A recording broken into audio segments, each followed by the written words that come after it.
Selamat malam semuanya.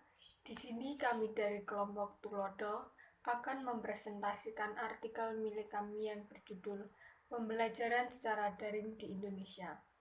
Sebelum memulai presentasi, saya akan memperkenalkan anggota kami, yaitu 1. Kiki Elisa Lestari dengan NIM 201334034. 2. Yosepa Fortuna Fridian dengan NIM 201334014. Dan yang terakhir adalah saya, yaitu Agatha Sulistianingrum dengan NIM 201334033. Nomor 2 adalah permasalahan.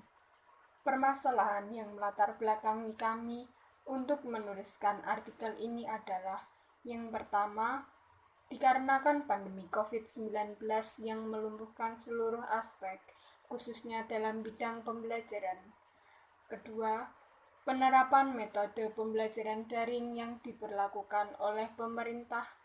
Ketiga, untuk mengetahui pengertian dan ciri-ciri dari pembelajaran daring. Keempat, permasalahan apa yang dihadapi ketika pembelajaran daring beserta penyebabnya. Dan yang terakhir adalah dampak dari pembelajaran daring itu sendiri. Adalah tujuan dan manfaat. Pada pembelajaran daring di artikel ini terdapat pula tujuan dan manfaatnya, yaitu mendapatkan informasi mengenai pendidikan secara daring, permasalahan yang sedang dihadapi di Indonesia dalam mengatasi pembelajaran secara daring, serta untuk memperoleh informasi apakah pendidikan daring ini sudah berjalan dengan efektif ataukah tidak di Indonesia, dan untuk memberikan pemahaman atau pengetahuan baru mengenai perkembangan pendidikan daring saat ini. Proses penelitian ini menggunakan sumber bacaan seperti buku, berita mengenai pembahasan pembelajaran daring, dan kami juga melakukan penelitian dari berbagai pendapat dari peserta didik mengenai pembelajaran daring ini. Dari sumber yang kami dapat, kami menyimpulkan bahwa pendidikan di Indonesia masih berjalan dengan efektif walaupun pembelajaran dilakukan dengan situasi yang baru. Terkadang masih banyak kendala yang harus dihadapi para peserta didik dalam pembelajarannya.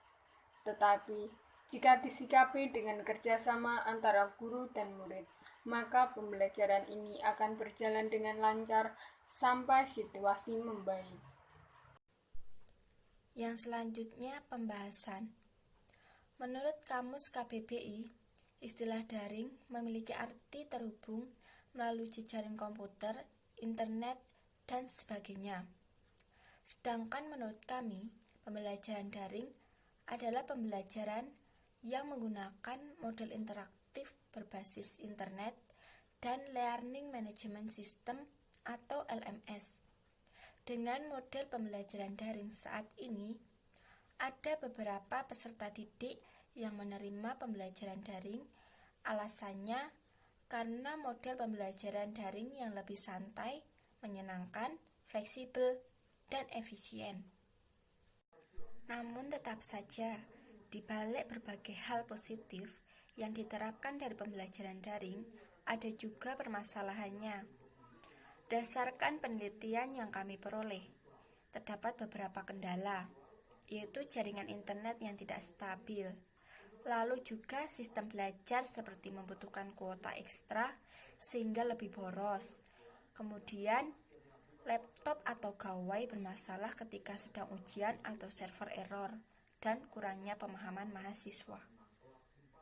Kesimpulan merupakan sebuah gagasan yang tercapai dari akhir pembicaraan. Kesimpulan yang kami buat mengenai metode pembelajaran secara daring yang ada di Indonesia, bahwa sesungguhnya pembelajaran ini dipandang kurang efektif.